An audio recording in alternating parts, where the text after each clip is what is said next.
লবণের সঙ্গে বিষাক্ত রাসায়নিক মিশিয়েই ভাজা হচ্ছে মুড়ি। রাজধানী সহ আশপাশের বেশিরভাগ মুড়ির কারখানায় গোপনে এমন কারসাজি চালিয়ে যাচ্ছেন জালিয়াত চক্র। মুড়িকে সাদা করতেই এসব রাসায়নিক কেমিক্যাল ব্যবহার করছে বলে জানায় চক্রটি। দেদারসে রাসায়নিক মেশানো এমন খাদ্যপণ্যে ক্যান্সার সহ মারাত্মক জটিল রোগে আক্রান্ত হওয়ার আশঙ্কা রয়েছে ভোক্তাদের, এমন মত বিশেষজ্ঞদের। কি খাচ্ছি? ধারাবাহিক রিপোর্টের আজ দেখুন শেষ পর্ব। সজীব রহমানের ছবিতে দেখুন ফখরুল ইসলামের অনুসন্ধান।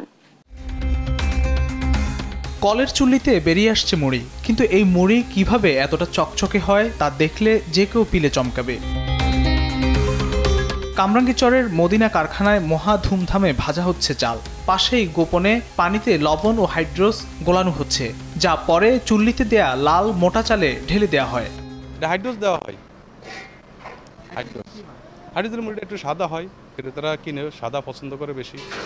মুড়িটা যদি যখন হাইড্রোস দিবে তখন মুড়িটা আরও আপনার কি হালকা হবে এবং সাদা হবে, মুড়িটা একটু ফুটা ফুটা থাকবে। একটু মোটা এই লাল চালই মুড়ির ভাট্টিতে দিলে বেরিয়ে আসছে ধবধবে সাদা মুড়ি। হাইড্রোস দিয়ে ভাজলে শুধু লাল সাদা হয়, কিন্তু মুড়ির কোনো টেস্ট থাকে না। অনেকে ভাজে, এটা ঠিক নেই, এটা খাওয়া ক্ষতিকর। এটা শুধু সাদাই করে মুড়িটা, কিন্তু সাদা করে তো কোনো লাভ নাই, এটা ক্ষতিকর স্বাস্থ্যের পক্ষে। আবার এই মুড়ি বিক্রিতে নেই কোনো বিএসটিআই লাইসেন্স। পাশের আরেকটি কারখানায়ও একইভাবে ভাজা হচ্ছে মুড়ি। রাসায়নিক কেমিক্যালের হাইড্রোস চালের সঙ্গে মিশিয়ে ভাজা হলে কলের চুল্লিতে চাল থেকে বেরিয়ে আসছে ধবধবে সাদা মুড়ি। এইসব মুড়ি ছড়িয়ে দেওয়া হয় রাজধানী সহ আশপাশের এলাকায়। এইসব কারখানার বেশিরভাগই অস্বাস্থ্যকর পরিবেশে তৈরি করে এই খাদ্যপণ্যটি।